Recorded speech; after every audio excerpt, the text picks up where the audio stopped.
Selected point number 3328. Shiv बाबा के पास जाने के लिए कैसा पुरुषार्थ करना है?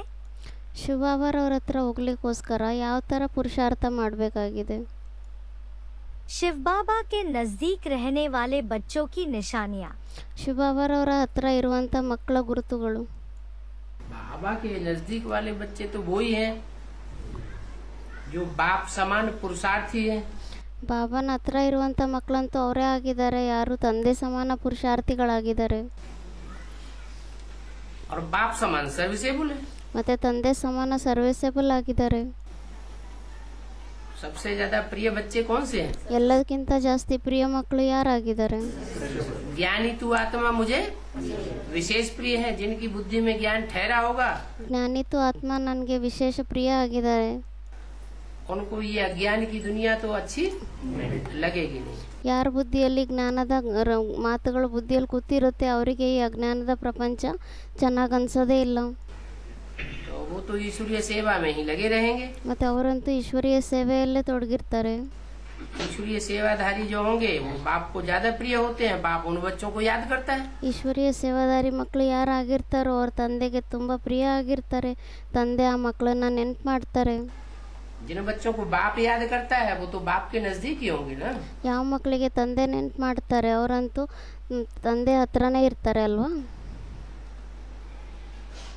बच्चों की याद ज्यादा तीखी या बाप की याद ज्यादा तीखी? ಮಕ್ಕಳ ನೆನಪು ಜಾಸ್ತಿ ತೀಕ್ಷ್ಣ ಆಗಿರುತ್ತಾ ಅಥವಾ ತಂದೆ ನೆನಪು ಜಾಸ್ತಿ ತೀಕ್ಷ್ಣ ಆಗಿರುತ್ತಾ? बाप की याद ज्यादा तीखी होगी। ತಂದೆ ನೆನಪೇ ಜಾಸ್ತಿ ತೀಕ್ಷ್ಣ ಆಗಿರುತ್ತೆ. दुनिया बाप को याद करती है ಪ್ರಪಂಚದವರೆಲ್ಲ ತಂದೆಯನ್ನ ನೆನಪು ಮಾಡ್ತಾರೆ. और बाप उन बच्चों को याद करते हैं जिनसे उनका काम संपन्न होना है। ಮತ್ತೆ ತಂದೆ ಆ ಮಕ್ಕಳನ್ನ ನೆನಪು ಮಾಡ್ತಾರೆ ಯಾರ ಮುಖಾಂತರ ಅವ್ರ ಕಾರ್ಯ ಸಂಪನ್ನ ಆಗ್ಬೇಕಾಗಿದೆ. हम जितना सेवा में नजदीक होंगे बाप के, ನಾವು ಸೇವೆಯಲ್ಲಿ ಎಷ್ಟು ತಂದೆ ಹತ್ರ ಇರ್ತೀವಿ माता के, उतना ही हमको पद मिल जाएगा। ಎಷ್ಟು ನಾವು ತಂದೆ ತಾಯಿಯ ಹತ್ರ ಇರ್ತೀವಿ ಸೇವೆಗೋಸ್ಕರ ಅಷ್ಟೇ ನಮಗೆ ಆ ಪದವಿ ಸಿಕ್ಬಿಡುತ್ತೆ. Baba is saying, the closer you are to the father and the mother with regards to the spiritual service, you will get a higher position to that extent. Yeah, and that the kind of position we are receiving will be touched, the intellect will be touched by Baba. तो हमें जो पद मिलने वाला है उसकी touching हमें बाबा से मिलेगी. ಅವ್ರು ಕೇಳ್ತಾ ಇದ್ದಾರೆ ಮತ್ತೆ ನಮ್ಗೇನು ಪದವಿ ಸಿಗಬೇಕಾಗಿದೇನೋ ಅದ್ರ ಟಚಿಂಗ್ ನಮಗೆ ಬಾಬಾನಿಂದ ಸಿಗುತ್ತಾ ಅಂತ. हमें जो पद मिलने वाला है उसकी टचिंग हमें बाबा देंगे. बाबा अपने आप अपनी टचिंग होगी। ಅದಕ್ಕೆ ಬಾಬಾ ಹೇಳ್ತಾರೆ ಬಾಬಾ ಕೊಡ್ತಾರ ಇಲ್ಲ ನಮ್ಗಷ್ಟಕ್ಕೆ ನಮಗೆ ಅದ್ರ ಟಚಿಂಗ್ ಆಗುತ್ತೆ. By saying you will get a feeling on your own. Can we trust that feeling when we get the feeling on our own? सेवा के फील्ड में, धारणा के फील्ड में, ಸೇವೆಯ ಫೀಲ್ಡ್ನಲ್ಲಿ ಧಾರಣೆಯ ಫೀಲ್ಡ್ನಲ್ಲಿ, मनन चिंतन मंथन के फील्ड में, ಮನನ ಚಿಂತನ ಮಂಥನೆಯ ಫೀಲ್ಡ್ನಲ್ಲಿ, चर्निंग के फील्ड में हम जितना माँ बाप के नजदीक होंगे ನಾವೆಷ್ಟು ತಂದೆ ತಾಯಿಯ ಹತ್ರ ಇರ್ತೀವಿ उतना ही ऊंचा हमको पद मिल जाएगा। ಅಷ್ಟೇ ಉನ್ನತವಾಗಿರೋ ಪದವಿ ಸಿಗುತ್ತೆ ನಮಗೆ. By saying the closer we are to the mother and the father in the field of service, in the field of assimilating divine virtues and in the field of thinking and churning about knowledge, the greater the position we will receive. उनका प्रश्न ये है कि जो touching हमें खुद को होगी ना, बाबा ने कहा हमें खुद को ही टचिंग होगी, तो उस टचिंग को क्या हम मान सकते हैं कि यही सही है? प्रूफ होगा। ಅವ್ರು ಹೇಳ್ತಿದ್ದಾರೆ ಮತ್ತೆ ಬಾಬಾ ಹೇಳ್ತಾರಲ್ಲ ನಮಗೆ ಅದಷ್ಟಕ್ಕದೆ ಸ್ವಯಂವೇ ನಮಗೆ ಟಚಿಂಗ್ ಆಗುತ್ತೆ ನಮ್ಮ ಪದವಿ ಏನು ಅಂತ. ತೋ ಅದು ನಮಗೆ ಟಚಿಂಗ್ ಆದರೆ ಅದು ಸರಿ ಅಂತ ನಾವು ಒಪ್ಕೋಬೋದಾ ಅದನ್ನು ಅಂತ ಕೇಳ್ತಾ ಇದ್ದಾರೆ. ಅದಕ್ಕೆ ಬಾಬಾ ಹೇಳ್ತಾರೆ ಅದ್ರದ್ದು ಪ್ರೂಫ್ ಇರುತ್ತೆ. अपने को हर एक को अपना अपना प्रूफ मिलेगा ना। ಪ್ರತಿಯೊಬ್ಬರಿಗೂ ತಮ್ಮ ತಮ್ಮ ಪ್ರೂಫ್ ಸಿಗುತ್ತೆ ಅಲ್ವಾ. You were asking whether we can trust the touching we get or not. For that Baba is saying you will get a proof for it. Each and every soul will get a proof for that. Okay. And on this point, I also want to ask Baba, in the 84 parts of our past births, our entire 84 births, and Baba says that when we reach the soul conscious stage, and that soul conscious stage is reached number wise from 2000 after the examination, correct?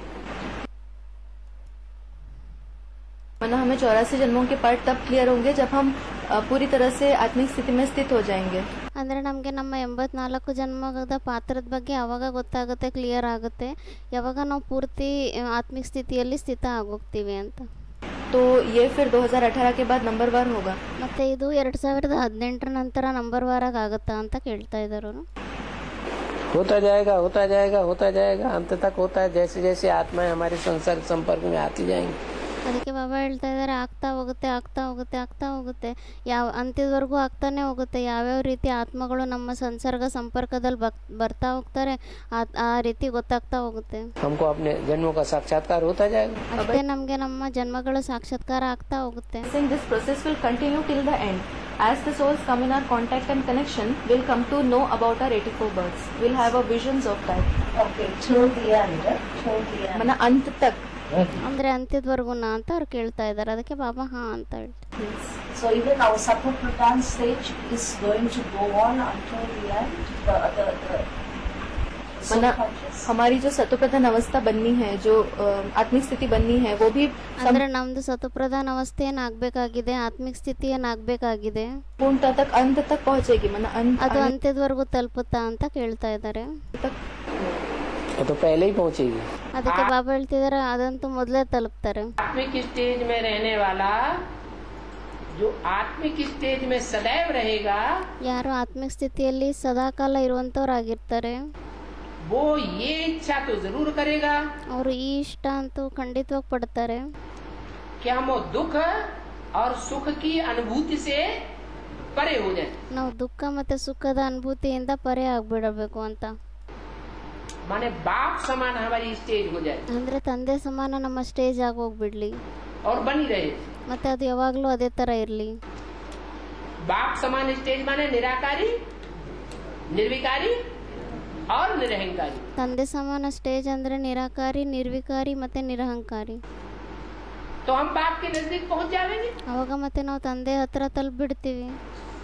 और परम धाम में जितना ही हम बाप के नजदीक की stage में होंगे, ಮತ್ತೆ ಪರಮಧಾಮದಲ್ಲಿ ನಾವು ಎಷ್ಟೇ ತಂದೆ ಹತ್ರ ಇರುವಂಥ ಸ್ಟೇಜ್ನಲ್ಲಿ ಇರ್ತೀವಿ, सुखधाम में भी हम उतनी ही ऊंची स्टेज में आवेंगे. ಸುಖಧಾಮದಲ್ಲೂ ನಾವು ಅಷ್ಟೇ ಉನ್ನತವಾಗಿರುವಂಥ ಸ್ಟೇಜ್ನಲ್ಲಿ ಬರ್ತೀವಿ. सुखधाम में भी बाप होगा या नहीं होगा ಸುಖಧಾಮದಲ್ಲೂ ಸಹ ತಂದೆ ಇರ್ತಾರೋ ಇಲ್ವೋ? है?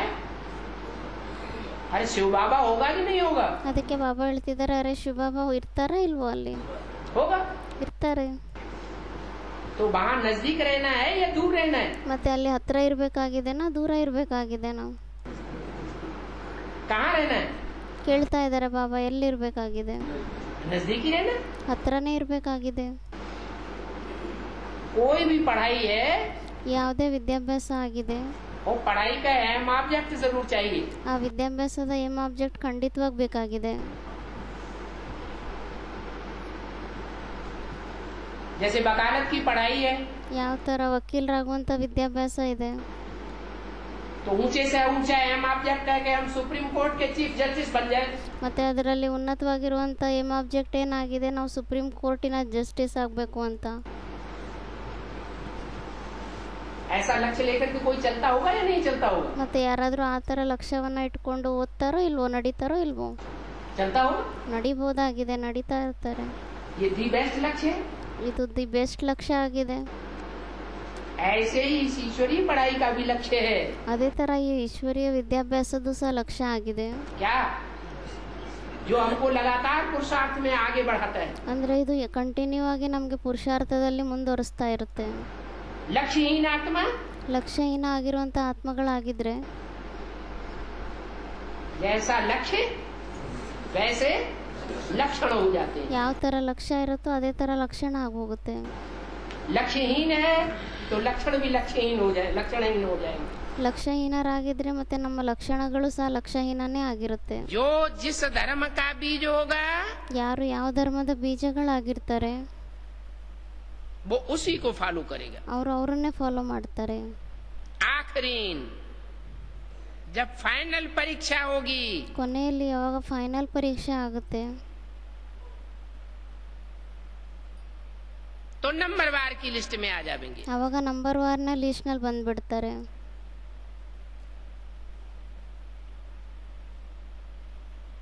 तो तो जरूर जो ऊंचे ते ऊंचे सूर्यवंश है ಮತ್ತೆ ಖಂಡಿತವಾಗಿ ಯಾವುದು ಉನ್ನತವಾಗಿರುವಂಥ ಸೂರ್ಯವಂಶ ಆಗಿದೆ, उसका फाउंडेशन लगाने वाले बहुत थोड़े बचेंगे। ಅದರ ಫೌಂಡೇಶನ್ ಹಾಕುವಂಥವ್ರು ತುಂಬ ಸ್ವಲ್ಪ ಜನ ಉಳಿತಾರೆ.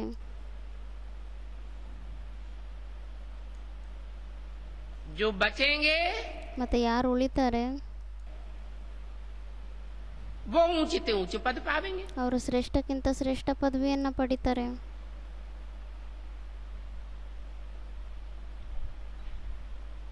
पहले बचते हैं 8, ಮೊದಲು ಉಳಿತಾರೆ 8 ಆತ್ಮಗಳು, फिर बचेंगे 108, ಮತ್ತೆ ಉಳಿತಾರೆ 108 ಆತ್ಮಗಳು.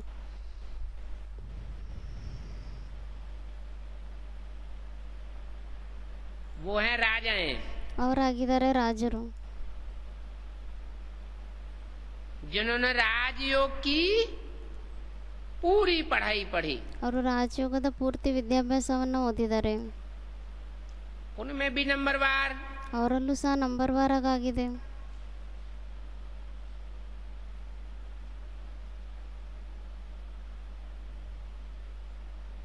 फिर हैं राज परिवार में आने वाले, ಅದರ ನಂತರ ಇದ್ದಾರೆ ರಾಜ ಪರಿವಾರದಲ್ಲಿ ಬರುವಂಥವ್ರು, वो है 3rd क्लास माला, ಅದಾಗಿದೆ 3rd ಕ್ಲಾಸ್ ಮಾಲೆ.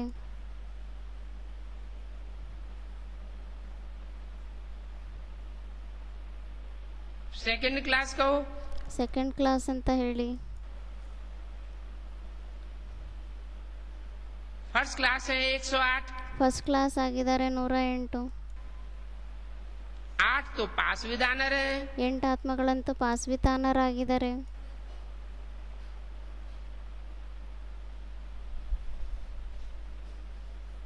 तो फाइनल परीक्षा का जो रिजल्ट निकलता है ಮತ್ತೆ ಫೈನಲ್ ಪರೀಕ್ಷೆ ರಿಸಲ್ಟ್ ಏನು ಬರುತ್ತೆ उसमें सब थोड़े ही आ जाएंगे। ಅದರಲ್ಲಿ ಎಲ್ಲರೂ ಬಂದ್ಬಿಡ್ತಾರಾ? ಇಲ್ಲ.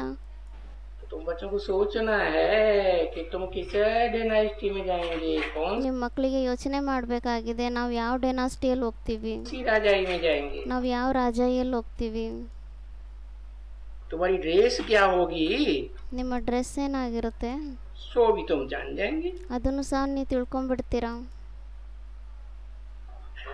कब जान जाएंगे? ಯಾವಾಗ ತಿಳ್ಕೊಂಡ್ಬಿಡ್ತೀರಾ? जितना बाप के नजदीक होते जाएंगे इतना ಎಷ್ಟು ತಂದೆ ಹತ್ರ ಆಗ್ತಾ ಹೋಗ್ತೀರಾ सब कुछ साक्षात्कार तुम बच्चों को होता है। ಅಷ್ಟೇ ಎಲ್ಲ ಸಾಕ್ಷಾತ್ಕಾರಗಳು ನಿಮ್ಮ ಮಕ್ಕಳಿಗೆ ಆಗ್ತಾ ಹೋಗುತ್ತೆ. जो जो भी हैं ऐसे अच्छे अच्छे ಮತ್ತೆ ಯಾರ್ಯಾರೇ ಇದ್ದಾರೆ ಈ ಥರ ಒಳ್ಳೊಳ್ಳೆಯವರು,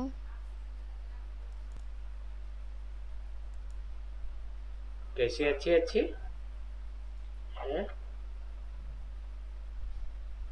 जो बाप के नजदीक जाकर के स्थान लेते हैं। ಯಾವ ಥರ ಒಳ್ಳೊಳ್ಳೆಯವರು, ಯಾರು ತಂದೆ ಹತ್ರ ಹೋಗ್ಬಿಟ್ಟು ಸ್ಥಾನವನ್ನು ತಗೊತಾರೆ.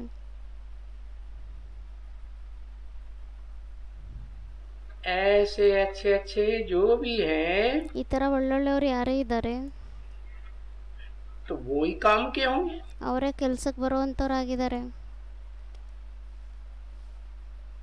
किसके काम के? ಯಾರು ಕೆಲ್ಸಕ್ಕೆ ಬರುವಂಥವ್ರು? अरे बाप जो आया हुआ है ಅರೆ ತಂದೆ ಯಾರು ಬಂದಿದ್ದಾರೆ नई दुनिया की स्थापना कराने के लिए, ಹೊಸ ಪ್ರಪಂಚದ ಸ್ಥಾಪನೆಯನ್ನು ಮಾಡಲಿಕ್ಕೋಸ್ಕರ, पुरानी दुनिया का विनाश कराने के लिए ಹಳೆ ಪ್ರಪಂಚದ ವಿನಾಶವನ್ನು ಮಾಡಿಸ್ಲಿಕ್ಕೋಸ್ಕರ, और नई दुनिया की पालना कराने के लिए। ಮತ್ತೆ ಹೊಸ ಪ್ರಪಂಚದ ಪಾಲನೆ ಮಾಡಿಸ್ಲಿಕ್ಕೋಸ್ಕರ.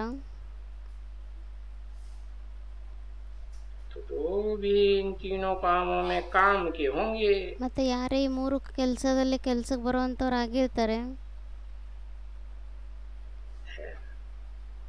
तो अच्छी सर्विस भी करेंगे ना। ಮತ್ತೆ ಅವ್ರು ಒಳ್ಳೆ ರೀತಿ ಸರ್ವಿಸ್ ಸಹ ಮಾಡ್ತಾರೆ ಅಲ್ವಾ. तो ऐसों को कोई कोई को साक्षात्कार होते हैं। ಆ ಥರ ಇರುವಂಥವ್ರಿಗೆ ಕೆಲವರಿಗೆ ಸಾಕ್ಷಾತ್ಕಾರಗಳಾಗುತ್ತೆ. शिव बाबा के पास कौन जा सकेंगे? तो ये ಶಿವಬಾಬನ ಹತ್ರ ಯಾರು ಹೋಗ್ಬೋದಾಗಿದೆ? पक्का समझो कि जब तक ಮತ್ತೆ ಈ ಥರ ಪಕ್ಕಾ ಅಂತ ತಿಳ್ಕೊಳ್ಳಿ, ಎಲ್ಲಿವರೆಗೂ देह अभिमान नहीं छोड़ेंगे तो बाबा के पास नहीं जा सकेंगे। ಎಲ್ಲಿವರೆಗೂ ದೇಹಾಭಿಮಾನವನ್ನು ಬಿಡೋದಿಲ್ವೋ ಅಲ್ಲಿವರೆಗೂ ಬಾಬಾನ ಹತ್ರ ಹೋಗ್ಲಿಕ್ಕಾಗಲ್ಲ.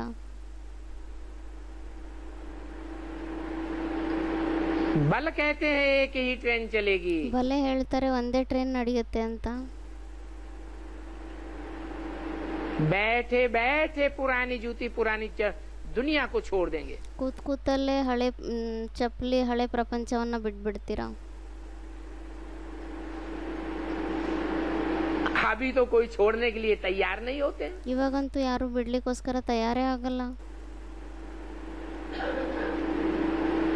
फिर तुम्हारी बुद्धि ऐसी चमत्कारी बन जाएगी। ಮತ್ತೆ ಅವಾಗ ನಿಮ್ಮ ಬುದ್ಧಿ ಈ ತರ ಚಮತ್ಕಾರಿ ಆಗೋಗುತ್ತೆ.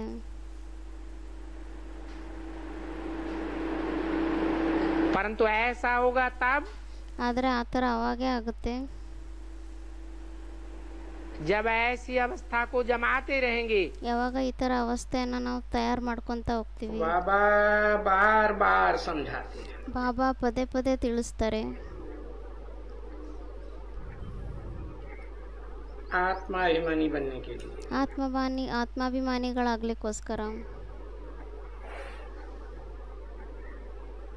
आत्माभिमानी भव देही अभिमानी भव।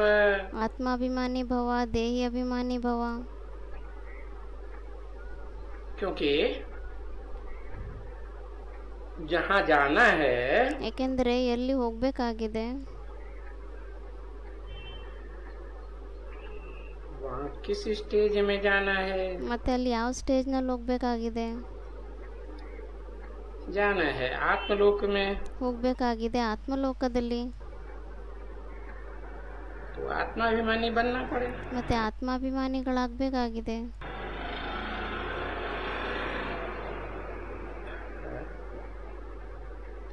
ये शरीर सारा छोड़ देना है ಈ ಶರೀರ ಎಲ್ಲ ಬಿಡಬೇಕಾಗಿದೆ. और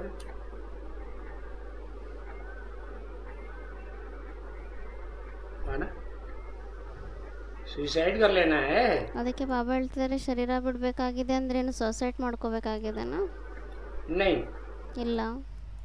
मना मन बुद्धि से सारा ही शरीर की जो याद आती है, कर्मेंद्रियां याद आती हैं, ಅಂದ್ರೆ ಮನ್ಬುದ್ಧಿಯಿಂದ ಇಡೀ ಶರೀರ ಏನು ನಮಗೆ ನೆನ್ಪು ಬರುತ್ತೆ, ಕರ್ಮೇಂದ್ರಿಯಗಳು ಎಲ್ಲ ನೆನ್ಪು ಬರುತ್ತೆ ನಮಗೆ.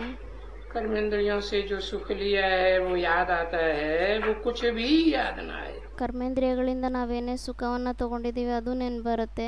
ಸೊ ಅದೆಲ್ಲ ಏನು ನೆನಪೇ ಬರಬಾರ್ದು.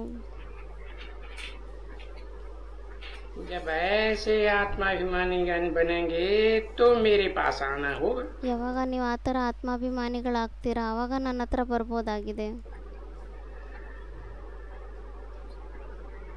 तो फिर कहीं भी गंद में नहीं अटकेंगे। ಮತ್ತೆ ಆವಾಗ ಯಾವುದೇ ಗಲೀಜ್ನಲ್ಲಿ ಎಲ್ಲೂ ಸಿಕ್ಕಾಕೊಳ್ಳಲ್ಲ. और सीधे जाएंगे बाप के पास, ಮತ್ತೆ ನೇರವಾಗಿ ಹೋಗ್ತೀರಾ ತಂದೆ ಹತ್ರ आत्मलोक में। ಆತ್ಮಲೋಕದಲ್ಲಿ. परंतु ड्रामा का प्लान ऐसा नहीं है। ಆದರೆ ಡ್ರಾಮಾದ ಪ್ಲಾನ್ ಆ ಥರ ಇಲ್ಲ. कि दम दे जाम दे हो जाए, हथेली पे आम आ जाए। ಅಂದರೆ ಜಾಮ್ದೆ ಆಗಿಬಿಡ್ಲಿ ಅಂದರೆ ಯಾವುದೇ ಮಾದ ತಕ್ಷಣ ಆಗೋ ಥರ ಇಲ್ಲ. ಅಂಗೈನಲ್ಲಿ ಮಾವಿನ ಹಣ್ಣಿನ ಮರ ಬಂದ್ಬಿಡುತ್ತ ತಕ್ಷಣ ಇಲ್ಲ. ये तो हो ही नहीं सकता। ಇದಂತೂ ಆಗ್ಲಿಕ್ಕೆ ಸಾಧ್ಯನೇ ಇಲ್ಲ. जो कोई सीधे जल्दी चले जावे, ಅಂದರೆ ಯಾರಾದರೂ ಡೈರೆಕ್ಟಾಗಿ ನೇರವಾಗಿ ಹೊರಟೋಗ್ಬಿಡೋ ಥರ ಆಗ್ಲಿಕ್ಕೆ ಸಾಧ್ಯನೇ ಇಲ್ಲ.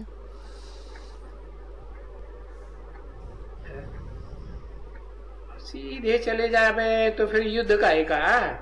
ಮತ್ತೆ ನೇರವಾಗಿ ಹೊರಟೋಗ್ಬಿಟ್ರೆ ಯುದ್ಧ ಏನಕ್ಕೋಸ್ಕರ?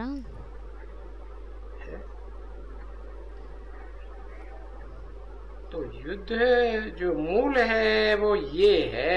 ಮತ್ತೆ ಮೂಲವಾಗಿರುವಂಥ ಯುದ್ಧ ಏನಿದೆ ಅದು ಇದೇ ಆಗಿದೆ. देह अभिमान का युद्ध है। ಇದು ದೇಹಾಭಿಮಾನದ ಯುದ್ಧ ಆಗಿದೆ. तो बुद्धि से काम तो लेना होता है ना। ಬುದ್ಧಿಯಿಂದ ಕಾರ್ಯವನ್ನಂತೂ ತಗೋಬೇಕಾಗಿದೆ ಅಲ್ವಾ? तो बरोबर बुद्धि में बात आती है कि इस ಖಂಡಿತವಾಗಿ ಬುದ್ಧಿಯಲ್ಲಿ ಮಾತು ಬರುತ್ತೆ. हिसाब से हमारा देह भान गया कि गया। ಈ ಥರ ಈ ಲೆಕ್ಕದಿಂದ ನಮ್ಮ ದೇಹಾಭಿಮಾನ ಹೋಯ್ತು ಅಂದರೆ ಹೋಯ್ತು.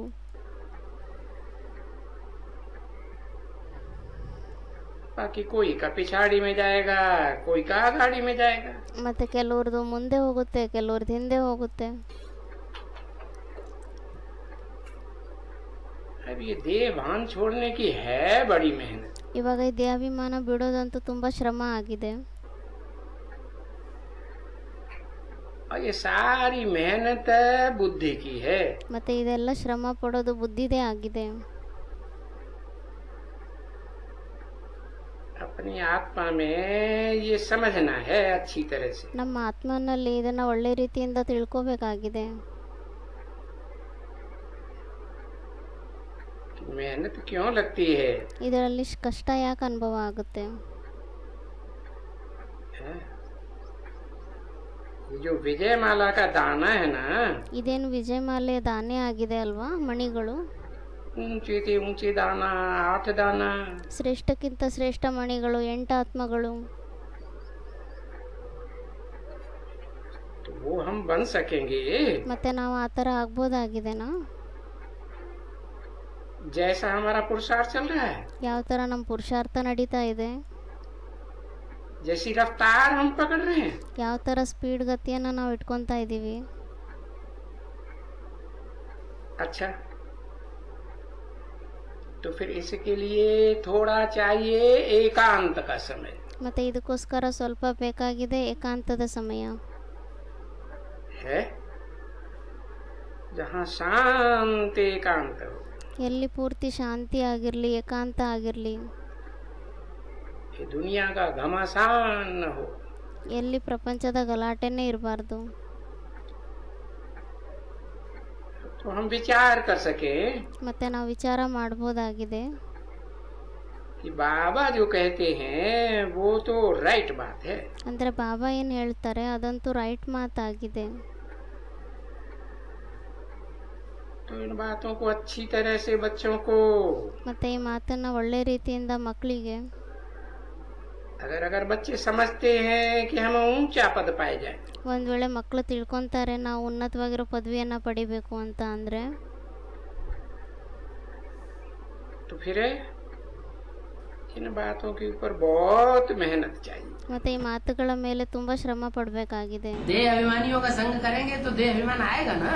ದೇಹಾಭಿಮಾನಿಗಳ ಸಂಘ ಮಾಡಿದರೆ ಮತ್ತೆ ದೇಹಾಭಿಮಾನ ಬರುತ್ತೆ ಅಲ್ವಾ. तो सारी दुनिया में सारे तो देह अभिमानी है, 500 करोड़ ಮತ್ತೆ ಇಡೀ ಪ್ರಪಂಚದಲ್ಲಿ 500-700 ಕೋಟಿ ಆತ್ಮಗಳು ಯಾರೇ ಇದ್ದಾರೆ ಎಲ್ಲರೂ ದೇಹಾಭಿಮಾನಿನೇ ಆಗಿದ್ದಾರೆ. करोड़। हम आत्मिक स्थिति की प्रैक्टिस करते हैं तो थोड़े में ही दुनिया का संग लग जाता है। ನಾವು ಆತ್ಮಿಕ ಸ್ಥಿತಿಯ ಪ್ರಾಕ್ಟೀಸ್ ಮಾಡ್ತೀವಿ ಮತ್ತೆ ಸ್ವಲ್ಪದರಲ್ಲೇ ಪ್ರಪಂಚದವರ ಸಂಗಿನ ರಂಗ ಅಂಟ್ಕೊಂಡ್ಬಿಡುತ್ತೆ.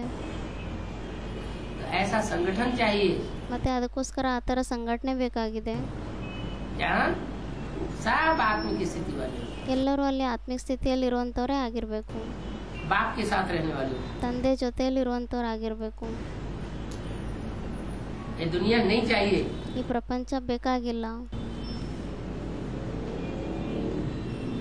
ये पसारे वाली दुनिया, जहाँ देह का पसारा है, 5 तत्वों का पसारा है, ಇಲ್ಲಿ ದೇಹದ 5 ತತ್ವಗಳು ಹರಡ್ಕೊಂಡಿದೆ, ದೇಹ ಹರಡ್ಕೊಂಡಿದೆ. ಈ ಹರಡ್ಕೊಂಡಿರುವಂಥ ಪ್ರಪಂಚ ಬೇಡ. जड़त्वमयी दुनिया का पसारा है, ಇದು ಜಡತ್ವಮಯ ಪ್ರಪಂಚ ಆಗಿದೆ, वो छोड़ना पड़ेगा। ಅದನ್ನು ಬಿಡಬೇಕಾಗಿದೆ. इसलिए कहते हैं जल्दी जल्दी समेटो। ಅದಕ್ಕೋಸ್ಕರ ಹೇಳ್ತಾರೆ ಬೇಗ ಬೇಗ ಎಲ್ಲ ಅಳವಡಿಸ್ಕೊಳ್ಳಿ ಅಂತ. ये समेटने की शक्ति जिसके अंदर ज्यादा आई होगी वो पहले बाप के नजदीक पहुंच जाएगा, पहला नंबर बन जाएगा। ಯಾರಲ್ಲಿ ಅಳವಡಿಸ್ಕೊಳ್ಳುವಂಥ ಶಕ್ತಿ ಬಂದಿರುತ್ತೋ ಜಾಸ್ತಿ ಅವರು ತಂದೆ ಹತ್ರ ಬೇಗ ತಲುಪಬಹುದಾಗಿದೆ. बाप तो पहले से ही कहते हैं ये सारी दुनिया को पता चल जाएगा। ತಂದೆ ಅಂತೂ ಮೊದಲಿಂದನೇ ಹೇಳ್ತಾರೆ ಇದಂತೂ ಇಡೀ ಪ್ರಪಂಚಕ್ಕೆ ಗೊತ್ತಾಗ್ಬಿಡತ್ತೆ. कि अभी ऐसा टाइम आने वाला है ಇವಾಗ ಆ ಥರ ಸಮಯ ಬರಬೇಕಾಗಿದೆ. कि बाप बाप नहीं रहेगा, माता माता नहीं रहेगी, ತಂದೆ ತಂದೆ ಆಗಿರಲ್ಲ, ತಾಯಿ ತಾಯಿ ಆಗಿರಲ್ಲ, बच्चा बच्चा नहीं रहेगा, बच्ची बच्ची नहीं रहेगी। ಮಗ ಮಗ ಆಗಿರಲ್ಲ, ಮಗಳು ಮಗಳಾಗಿರಲ್ಲ. भाई भाई नहीं, बहन बहन नहीं। ಅಣ್ಣ ಅಣ್ಣ ಆಗಿಲ್ಲ, ತಂಗಿ ತಂಗಿ ಆಗಿಲ್ಲ. सब संबंध कलयुग में आकर के झूठे हो जाते। ಕಲಿಯುಗದಲ್ಲಿ ಬಂದ್ಬಿಟ್ಟು ಎಲ್ಲ ಸಂಬಂಧಗಳು ಸುಳ್ಳಾಗೋಗ್ಬಿಡುತ್ತೆ. तो झूठे संबंधों से ಮತ್ತೆ ಆ ಸುಳ್ಳು ಸಂಬಂಧಗಳಿಂದ जितना जल्दी वैराग करेंगे, ಮತ್ತೆ ಅದರಿಂದ ನಾವು ಎಷ್ಟು ಬೇಗ ವೈರಾಗ್ಯ ಮಾಡ್ತೀವೋ, नष्टो मोहा हो जाएंगे, ಎಷ್ಟು ಬೇಗ ನಾವು ನಷ್ಟಮೋಹ ಆಗೋಗ್ತೀವೋ, उतना ही नजदीक परमात्मा के नजदीक पहुंचेंगे। ಅಷ್ಟೇ ನಾವು ಪರಮಾತ್ಮನ ಹತ್ರ ತಲುಪ್ತೀವಿ. और जो जितना भगवान के नजदीक पहुंचेंगे, ಮತ್ತೆ ಯಾರೆಷ್ಟು ಭಗವಂತನ ಹತ್ರ ತಲುಪ್ತಾರೆ, उतने ही जास्ती जन्म जन्मांतर सुखी रहेंगे। ಅಷ್ಟೇ ಜಾಸ್ತಿ ನಾವು ಜನ್ಮ ಜನ್ಮಾಂತರ ಸುಖಿ ಆಗಿರ್ತೀವಿ. क्योंकि भगवान को ही सुख का सागर कहा जाता है। ಯಾಕೆಂದ್ರೆ ಭಗವಂತನಿಗೆ ಸುಖದ ಸಾಗರ ಅಂತ ಹೇಳಲಾಗುತ್ತೆ. भगवान के अलावा और कोई आत्मा नहीं है ಭಗವಂತನ ಬಿಟ್ಟು ಬೇರೆ ಯಾವುದೇ ಆತ್ಮಗಳು ಸಹ ಇಲ್ಲ इस मनुष्य सृष्टि में, ಈ ಮನುಷ್ಯ ಸೃಷ್ಟಿಯಲ್ಲಿ. जिसको सुख का सागर कहा जाए, ಯಾರಿಗೆ ಸುಖದ ಸಾಗರ ಅಂತ ಹೇಳ್ಬೋದಾಗಿದೆ, प्यार का सागर कहा जाए। ಪ್ರೀತಿಯ ಸಾಗರ ಅಂತ ಹೇಳ್ಬೋದಾಗಿದೆ. मेरा जो मुकर्रर रथ है ना, उसके पास आ गए, ನಂದೇನ್ ಮುಖರ ರಥ ಇದೆ ಅಲ್ವಾ, ಅದ್ರ ಹತ್ರ ಬಂದ್ಬಿಟ್ವಿ ಅಂದ್ರೆ मना मुक्तिधाम में मेरे नजदीक रहेंगे। ಅಂದ್ರೆ ಮುಕ್ತಿಧಾಮದಲ್ಲಿ ನನ್ನ ಹತ್ರನೇ ಇರ್ತೀರಾ. डबल नंबर रहेगा, दो नंबर रहेगा, पता तो चलेगा ना ಮೊದಲನೇ ನಂಬರ್ ಇರ್ತಾರೆ ಅಥವಾ ಎರಡನೇ ನಂಬರ್ ಇರ್ತಾರೆ, ಇದಂತೂ ಗೊತ್ತಾಗುತ್ತೆ ಅಲ್ವಾ. कि षष्ठ रूपी रंगमंच पर ಅಂದ್ರೆ ಈ ಸೃಷ್ಟಿ ರೂಪಿ ರಂಗಮಂಚದಲ್ಲಿ बड़ी से बड़ी रुद्रमाला है, ದೊಡ್ಡಕ್ಕಿಂತ ದೊಡ್ಡ ರುದ್ರಮಾಲೆ ಆಗಿದೆ. उस रुद्रमाला में मेरा नंबर कहाँ है? नजदीक है ಆ ರುದ್ರಮಾಲೆಯಲ್ಲಿ ನನ್ನ ನಂಬರ್ ಎಲ್ಲಿದೆ? ಹತ್ರ ಇದೆನಾ या दूर है? ಅಥವಾ ದೂರ ಇದೆನಾ? देखो, अब ब्रह्मा बाबा ने भी तो बताए तो दिया ना ಮತ್ತೆ क्या। ನೋಡಿ, ಇವಾಗ ಬ್ರಹ್ಮ ಬಾಬಾನು ಸಹ ಹೇಳ್ಬಿಟ್ಟಿದ್ದಾರೆ ಅಲ್ವಾ. ಏನಂತ ಹೇಳ್ಬಿಟ್ಟಿದ್ದಾರೆ? भाई एग्जाम का वर्ष आता है ಎಕ್ಸಾಮಿನ ಟೈಮ್ ಬರುತ್ತೆ, तो क्या होना है, कैसे पास होना है? ಮತ್ತೆ ಅವಾಗ ಯಾವ ತರ ಪಾಸ್ ಆಗ್ಬೇಕಾಗಿದೆ? पास पास पास, ಪಾಸ್ ಪಾಸ್ ಮತ್ತೆ ಪಾಸ್, माना 3 तरह का पास। ಅಂದ್ರೆ 3 ಪ್ರಕಾರದ ಪಾಸ್. कैसा? एक तो एग्जाम में पास होना है, ಯಾವ ತರ? ಒಂದಂತೂ ಎಕ್ಸಾಮ್ನಲ್ಲಿ ಪಾಸ್ ಆಗ್ಬೇಕಾಗಿದೆ. है? दूसरा है पास माने नजदीक पहुंचना है। ಇನ್ನೊಂದು ಪಾಸ್ ಅಂದ್ರೆ ಹತ್ರ ಹೋಗ್ಬೇಕಾಗಿದೆ. अब किस नंबर में नजदीक पहुंचेंगे? ಮತ್ತೆ ಇವಾಗ ಯಾವ ನಂಬರ್ನಲ್ಲಿ ಹತ್ರ ತಲುಪ್ತೀರಾ? बाद में पहुंचेंगे कि पहले पहुंचेंगे? दौड़ है ना रूहानी। ಇದು ರೂಹಾನಿ ಓಡುವಂತ ಆಟ ಆಗಿದೆ ಅಲ್ವಾ. ತೋ ಇದರಲ್ಲಿ ಕೆಲವರು ಮೊದಲು ಓಡೋಗ್ತಾರೆ, ಕೆಲವರು ಕೊನೆಯಲ್ಲಿ ಹೋಗ್ತಾರೆ, ಕೆಲವರು ಹಿಂದೆ ಮುಂದೆ ನಡೆಯುತ್ತೆ. हाँ? और तीसरा पास कि जो टाइम पास कर रहे हो वो खुशी खुशी कितना टाइम पास किया। ಮತ್ತೆ ಮೂರನೇ ಪಾಸ್ ಏನಾಗಿದೆ? ಇದೇನು ಟೈಮ್ ಪಾಸ್ ಏನು ಮಾಡ್ತಾ ಇದ್ದೀರಾ? ಇದು ಖುಷಿ ಖುಷಿಯಲ್ಲಿ ಎಷ್ಟು ಟೈಮ್ ಪಾಸ್ ಮಾಡಿದ್ದೀರಾ ಅಂತ. दुखी संकल्पों में कितना टाइम पास किया, वो भी तो देखना है। हाँ, ದುಃಖಿ ಸಂಕಲ್ಪಗಳಲ್ಲಿ ಎಷ್ಟು ಟೈಮ್ ಪಾಸ್ ಮಾಡಿದ್ದೀರಾ, ಇದನ್ನು ಸಹ ನೋಡಬೇಕಾಗಿದೆ ಅಲ್ವಾ. तो मेरे पास आ जाएंगे। ಅವಾಗ ನನ್ನ ಹತ್ರ ಬಂದ್ಬಿಡ್ತೀರಾ. सारी कट उतर गई, ಎಲ್ಲ ಕಟ್ಟು ಹೊರಟೋಗ್ಬಿಟ್ಟಿದೆ ತುಕ್ಕು. तो परमपिता परमात्मा के नजदीक पहुंच जाएंगे। ಅಂದ್ರೆ ಎಲ್ಲ ತುಕ್ಕು ಹೊರಟೋ ನಂತರ ಪರಂಪಿತ ಪರಮಾತ್ಮನ ಹತ್ರ ತಲುಪಿಬಿಡ್ತೀರಾ. यहाँ भी नजदीक रहेंगे, ಇಲ್ಲೂ ಸಹ ಹತ್ರ ಇರ್ತೀರಾ. संगम युग में भी, ಸಂಗಮ ಯುಗದಲ್ಲೂ ಹತ್ರ ಇರ್ತೀರಾ. परमधाम में भी नजदीक रहेंगे। ಪರಮಧಾಮದಲ್ಲೂ ಹತ್ರ ಇರ್ತೀರಾ. रहेंगे तो नंबरवार पुरुषार्थ अनुसार, ಇರೋದಂತೂ ನಂಬರ್ ವಾರ್ ಪುರುಷಾರ್ಥದ ಅನುಸಾರವಾಗಿ ಇರ್ತೀರಾ. और सतयुग त्रेता द्वापर कलयुग में भी नजदीक रहेंगे। ಮತ್ತೆ ಸತ್ಯುಗ, ತ್ರೇತಾಯುಗ, ದ್ವಾಪರ ಯುಗ, ಕಲಿಯುಗ ಇದರಲ್ಲೂ ಸಹ ಹತ್ರನೇ ಇರ್ತೀರಾ. किसके हैं? जो इस सृष्टि पर सदा कायम है। ಯಾರ ಹತ್ರ ಇರ್ತೀರಾ, ಯಾರು ಈ ಸೃಷ್ಟಿಯಲ್ಲಿ ಯಾವಾಗಲೂ ಕಾಯಂ ಆಗಿದ್ದಾರೆ. तो सदा कायम शिव बाबा के ಯಾರು ಸದಾ ಕಾಯಂ ಶಿವಬಾಬಾ ಆಗಿದ್ದಾರೆ, नजदीक रहेंगे नंबरवार पुरुषार्थ अनुसार। ಅವ್ರ ಹತ್ರ ಇರ್ತೀರಾ. ನಂಬರ್ ವಾರ್ ಪುರುಷಾರ್ಥದ ಅನುಸಾರವಾಗಿ ಅವ್ರ ಹತ್ರ ಇರ್ತೀರಾ. जितनी पवित्र बुद्धि होगी ಎಷ್ಟು ಪವಿತ್ರ ಬುದ್ಧಿ ಆಗಿರುತ್ತೆ उतना बाप को जल्दी पहचानेगी, ಅಷ್ಟು ತಂದೆಯನ್ನ ಬೇಗ ಗುರ್ತಿಸ್ಕೊಂತಾರೆ, बाप के नजदीक पहुंचेगी। ತಂದೆ ಹತ್ರ ತಲುಪ್ತಾರೆ. मन बुद्धि से ही नजदीक पहुंच जाएगी, ಮನ್ ಬುದ್ಧಿಯಿಂದಾನೇ ಹತ್ರ ತಲುಪಿಬಿಡ್ತಾರೆ. देह से नजदीक पहुंचे ये भी इच्छा नहीं रहेगी। ಅವರಿಗೆ ದೇಹದಿಂದ ಹತ್ರ ಹೋಗಿ ತಲುಪಬೇಕು ಇದು ಸಹ ಆಸೆ ಇರಲ್ಲ. मन बुद्धि को आत्मा कहा जाता है या देह को आत्मा कहा जाता है? ಮನ್ ಬುದ್ಧಿಗೆ ಆತ್ಮ ಅಂತ ಹೇಳಲಾಗುತ್ತಾ ಅಥವಾ ದೇಹಕ್ಕೆ ಆತ್ಮ ಅಂತ ಹೇಳಲಾಗುತ್ತಾ? मन बुद्धि कहाँ धरी रहेगी उसकी? ಅವ್ರ ಮನ್ ಬುದ್ಧಿ ಎಲ್ಲಿರುತ್ತೆ? बाप के नजदीक धरी रहेगी। ತಂದೆ ಹತ್ರನೇ ಇರುತ್ತೆ ಮನ್ ಬುದ್ಧಿ. इस समय तो देखो दिल होती है, ಈ ಸಮಯದಲ್ಲಂತೂ ನೋಡಿ ಮನಸ್ಸಿನಲ್ಲಿ ಬರುತ್ತೆ, जावे हम बाबा के पास। ನಾವು ಬಾಬಾನ ಹತ್ರ ಹೋಗ್ಬೇಕು ಅಂತ ಮನ್ಸಲ್ಲಿ ಬರುತ್ತೆ. बाबा कहते हैं मुझे याद करो। ಬಾಬಾ ಹೇಳ್ತಾರೆ ನನ್ನನ್ನ ನೆನ್ಪು ಮಾಡಿ. तुम्हारी बुद्धि में बाबा का ज्ञान तो है ना? ನಿಮ್ ಬುದ್ಧಿಯಲ್ಲಿ ಬಾಬಾನ ಜ್ಞಾನ ಅಂತೂ ಇದೆ ಅಲ್ವಾ? कहते हैं बच्चे पवित्र बन करके आना है। ಹೇಳ್ತಾರೆ ಮಕ್ಕಳೇ ಪವಿತ್ರರಾಗ್ಬಿಟ್ಟು ಬರ್ಬೇಕಾಗಿದೆ. अभी तो पतित हो, ಇವಾಗಂತೂ ಪತಿತರಾಗಿದ್ದೀರಾ. इसलिए 5 तत्वों का ये जो पुतला है ಅದಕ್ಕೋಸ್ಕರ 5 ತತ್ವಗಳ ಈ ಗೊಂಬೆ ಏನಿದೆ उनसे ममत्व हो गया है। ಅದರ ಜೊತೆ ನಮ್ದು ಮಮತ್ವ ಆಗೋಗ್ಬಿಟ್ಟಿದೆ, ಸೆಳೆತ ಆಗೋಗ್ಬಿಟ್ಟಿದೆ. आधा कल्प के इनको छोड़ने की दिल ही नहीं होती है। ಅರ್ಧ ಕಲ್ಪದವರೆಗೂ ಅದನ್ನ ಬಿಡ್ಲಿಕ್ಕೋಸ್ಕರ ಮನ್ಸೇ ಬರಲ್ಲ. नहीं तो विवेक कहता है शरीर छूट जाए ಇಲ್ದಿದ್ರೆ ನಮ್ಮ ಬುದ್ಧಿ ಅಂತೂ ಹೇಳುತ್ತೆ ಒಂದ್ ವೇಳೆ ಈ ಶರೀರ ಹೊರಟೋಗ್ಬಿಟ್ರೆ और हम बाबा के पास चले जाएं। ಮತ್ತೆ ನಾವು ಬಾಬಾನ ಹತ್ರ ಹೋಗ್ಬಿಡೋಣ ಅಂತ. तुम अभी पुरुषार्थ करते हो, ನೀವ್ ಇವಾಗ ಪುರುಷಾರ್ಥವನ್ನ ಮಾಡ್ತೀರಾ. हमको पावन बन बाबा के पास जाना है। ನಮ್ಗೆ ಪಾವನರಾಗ್ಬಿಟ್ಟು ಬಾಬಾನ ಹತ್ರ ಹೋಗ್ಬೇಕಾಗಿದೆ. बाबा ने कहा है तुम तो मेरे ही थे। ಬಾಬಾ ಅಂತೂ ಹೇಳ್ತಾರೆ ನೀವಂತೂ ನನ್ನವರೇ ಆಗಿದ್ರಿ. अभी फिर तुम मेरे को याद करेंगे ಇವಾಗ ಮತ್ತೆ ನೀವು ನನ್ನನ್ನ ನೆನ್ಪು ಮಾಡಿದ್ರೆ तो तुम्हारी आत्मा पवित्र बनकर मेरे पास आ जाएगी। ಮತ್ತೆ ನಿಮ್ಮ ಆತ್ಮ ಪವಿತ್ರ ಆಗ್ಬಿಟ್ಟು ನನ್ನ ಹತ್ರನೇ ಬಂದ್ಬಿಡುತ್ತೆ.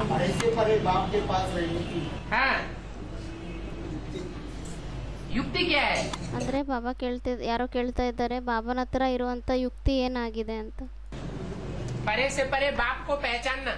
ಅದಕ್ಕೆ ಬಾಬಾ ಹೇಳ್ತಿದ್ದಾರೆ ಯುಕ್ತಿ ಏನಾಗಿದೆ ಅಂದ್ರೆ ಪರೆಗಿಂತ ಪರೆ ತಂದೆ ಯಾರಿದ್ದಾರೆ ಅವ್ರನ್ನ ಗುರುತಿಸ್ಕೊಳ್ಳೋದಾಗಿದೆ. पहचाना होगा, जाना होगा ಒಂದ್ ವೇಳೆ ಗುರುತಿಸ್ಕೊಂಡಿದ್ರೆ ತಿಳ್ಕೊಂಡಿದ್ರೆ तो नजदीक पहुंचने का भी संकल्प उठेगा। ಅವಾಗ ಹತ್ರ ಹೋಗುವಂತ ಸಂಕಲ್ಪನೂ ಬರುತ್ತೆ. पहचाना ही नहीं होगा ಒಂದ್ ವೇಳೆ ಗುರುತಿಸ್ಕೊಂಡೇ ಇಲ್ಲ ಅಂದ್ರೆ तो नजदीक पहुंचने का संकल्प कैसे उठेगा? ಮತ್ತೆ ಹತ್ರ ತಲುಪುವಂತ ಸಂಕಲ್ಪ ಯಾವ ತರ ಬರುತ್ತೆ? जितना जितना बाप की पहचान में हम गहरे उतरते जाएंगे ಎಷ್ಟೆಷ್ಟು ನಾವು ತಂದೆಯ ಪರಿಚಯದಲ್ಲಿ ತಂದೆನ ಗುರುತಿಸ್ಕೊಳ್ಳೋದ್ರಲ್ಲಿ ಮುಂದೆ ಹೋಗ್ತಾ ಇರ್ತೀವಿ उतना उतना बाप के नजदीक पहुंचेंगे या ಅಷ್ಟಷ್ಟು ನಾವು ತಂದೆ ಹತ್ರ ತಲುಪ್ತೀವ दूर जाएंगे? ಅಥವಾ ದೂರ ಹೋಗ್ತೀವ? नजदीक जाएंगे। ಅಷ್ಟೇ ನಾವು ಹತ್ರ ಹೋಗ್ತೀವಿ. अभी समय की समीपता को देख रहे हो। ಇವಾಗ ಸಮಯದ ಸಮೀಪತೆಯನ್ನ ನೋಡ್ತಾ ಇದ್ದೀರಾ. जैसे जैसे समय की समीपता हो रही है ಯಾವ್ಯಾವ ರೀತಿ ಸಮಯ ಹತ್ರ ಬರ್ತಾ ಇದೆ ऐसे आप सबका भी बाप के साथ समीपता का अनुभव बढ़ना चाहिए। ಅದೇ ತರ ನಿಮ್ದು ಎಲ್ಲರದು ತಂದೆ ಜೊತೆ ಸಮೀಪತೆ ಹತ್ರ ಬರುವಂತ ಅನುಭವ ಏನಿದೆ ಅದು ಹೆಚ್ಚಾಗ್ತಾ ಇರಬೇಕಾಗಿದೆ.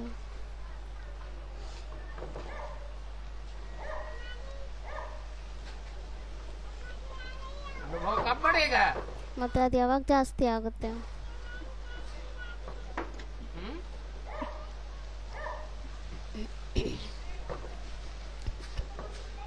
ज्ञान के आधार पर प्रैक्टिकल में बाप समीप अनुभव होगा। ಜ್ಞಾನದ ಆಧಾರದಿಂದ ಪ್ರಾಕ್ಟಿಕಲ್ ನಲ್ಲಿ ತಂದೆ ಹತ್ರ ಅನುಭವ ಆಗ್ತಾರ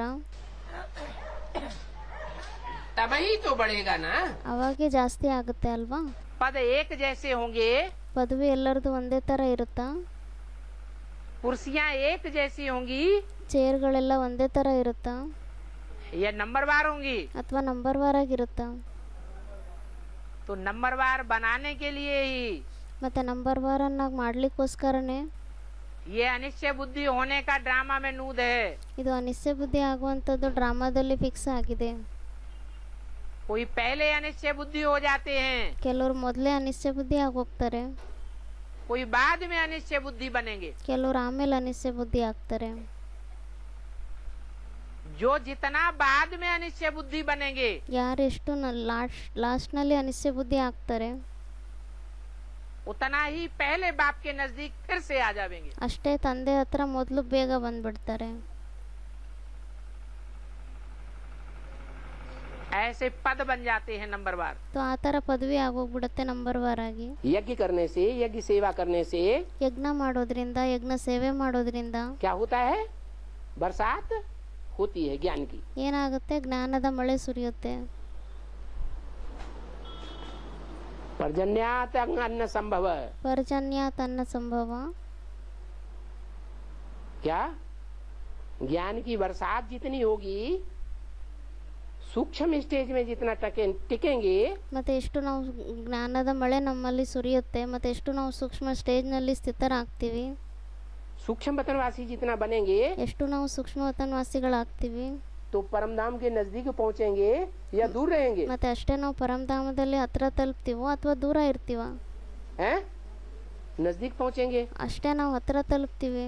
तो बाप के नजदीक पहुंच गए या दूर रहे? ಮತ್ತೆ ತಂದೆ ಹತ್ರ ತಲುಪಿಟ್ಟಿದೀವ ಅಥವಾ ದೂರ ಇದ್ವಿ? हैं? बाप के नजदीक पहुंचते हैं, ತಂದೆ ಹತ್ರ ತಲುಪ್ತೀವಿ, याद अच्छी आती है। ನೆನಪು ಸಹ ಚೆನ್ನಾಗಿ ಬರುತ್ತೆ. हैं?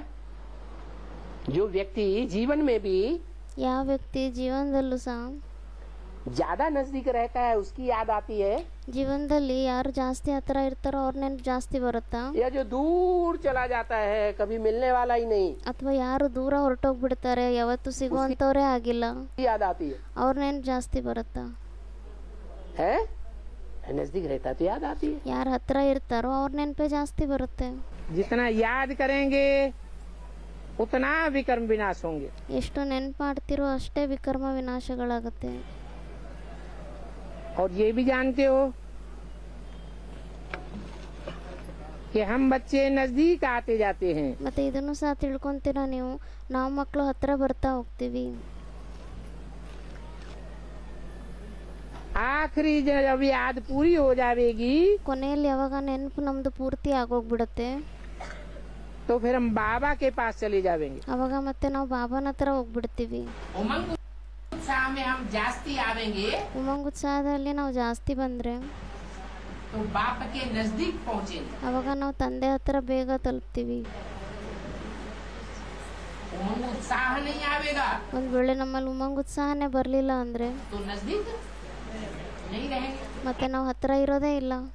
ऐसे नहीं, इस जन्म में ही हमारा साथ है। ಆ ಥರ ಅಲ್ಲ, ಈ ಜನ್ಮದಲ್ಲೇ ನಮ್ಮ ಜೊತೆ ಇದೆ ಅಂತ. जो यहाँ ईमानदार, वफादार, फरमान बरदार बनते हैं, ಯಾರು ಇಲ್ಲಿ ಸತ್ಯತೆಯಿಂದ, ಪ್ರಾಮಾಣಿಕತೆಯಿಂದ ಆಜ್ಞಾಕಾರಿಗಳಾಗ್ಬಿಟ್ಟು ನಡೀತಾರೆ, वो जन्म जन्मांतर साथ रहने के अधिकारी बन जाते हैं। ಅವರು ಜನ್ಮ ಜನ್ಮಾಂತರ ಜೊತೆಯಲ್ಲಿರುವಂತ ಅಧಿಕಾರಿಗಳಾಗೋಗ್ತಾರೆ. सेवा की फील्ड में निकलेंगे, सेवा की फील्ड में जितना ज्यादा रहेंगे ಸೇವೆ ಫೀಲ್ಡ್ನಲ್ಲಿ ಹೋದ್ರೆ, ಸೇವೆ ಫೀಲ್ಡ್ನಲ್ಲಿ ನಾವೆಷ್ಟು ಜಾಸ್ತಿ ಇರ್ತೀವಿ उतना मनन चिंतन मंथन चलेगा। ಅಷ್ಟೇ ನಮ್ಮಲ್ಲಿ ಮನನ ಚಿಂತನ ಮಂಥನೆ ನಡೆಯುತ್ತೆ. और मनन चिंतन मंथन जितना ज्यादा चलेगा ಮತ್ತೆ उतना ಎಷ್ಟು ನಮ್ಮಲ್ಲಿ ಮನನ ಚಿಂತನ ಮಂಥನೆ ನಡೆಯುತ್ತೆ, अपने आत्मा के अनेक जन्मों के पार्ट क्लियर होंगे। ಅಷ್ಟೇ ನಮ್ಮ ಆತ್ಮದ್ದು ಅನೇಕ ಜನ್ಮಗಳ ಪಾತ್ರ ಕ್ಲಿಯರ್ ಆಗ್ತಾ ಹೋಗುತ್ತೆ. और बाप के नजदीक जाएंगे, ಮತ್ತೆ ನಾವು अಷ್ಟೇ ತಂದೆ हत्र ಹೋಗ್ತೀವಿ. क्योंकि बाप सदसेवी बच्चों को याद करते हैं। ಯಾಕೆಂದ್ರೆ ತಂದೆ ಸರ್ವಿಸಬಲ್ ಮಕ್ಕಳನ್ನ ನೆನಪು ಮಾಡ್ತಾರೆ. उनको बाप याद करेगा वो कितने पावरफुल बनेंगे। ಮತ್ತೆ ಯಾರನ್ನ ತಂದೆ ನೆನಪು ಮಾಡ್ತಾರೆ ಅವ್ರು ಎಷ್ಟು ಪವರ್ಫುಲ್ ಆಗ್ತಾರೆ. बाप की याद से आत्मा में शक्ति आती है। ತಂದೆಯ ನೆನಪಿನಿಂದ ಆತ್ಮನಲ್ಲಿ ಶಕ್ತಿ ಬರುತ್ತೆ. वो तो हमारी आत्मिक शक्ति से याद करना हुआ। ಮತ್ತು ಅದಂತೂ ನಮ್ಮ ಆತ್ಮಿಕ ಶಕ್ತಿಯಿಂದ ನೆನ್ಪು ಮಾಡೋದಾಯಿತು. लेकिन बाप जिन बच्चों को याद करे तो उनको कितनी शक्ति आएगी। ಮತ್ತು ಆದರೆ ತಂದೆ ಯಾವ ಮಕ್ಕಳಿಗೆ ನೆನ್ಪು ಮಾಡ್ತಾರೆ ಅವರಲ್ಲಿ ಮತ್ತೆ ಎಷ್ಟು ಶಕ್ತಿ ಬರುತ್ತೆ. बहुत बड़ी शक्ति आएगी ना। ಮತ್ತು ಅವರಲ್ಲಂತೂ ಇನ್ನೂ ಜಾಸ್ತಿ ದೊಡ್ಡ ಶಕ್ತಿ ಬರುತ್ತೆ ಅಲ್ವಾ. तो फिर 24 घंटे ईश्वरीय सेवा में लग जाना चाहिए। ಮತ್ತು 24 ಗಂಟೆ ಈಶ್ವರೀಯ ಸೇವೆಯಲ್ಲೇ ತೊಡಗಬೇಕಾಗಿದೆ. ಓಂ ಶಾಂತಿ.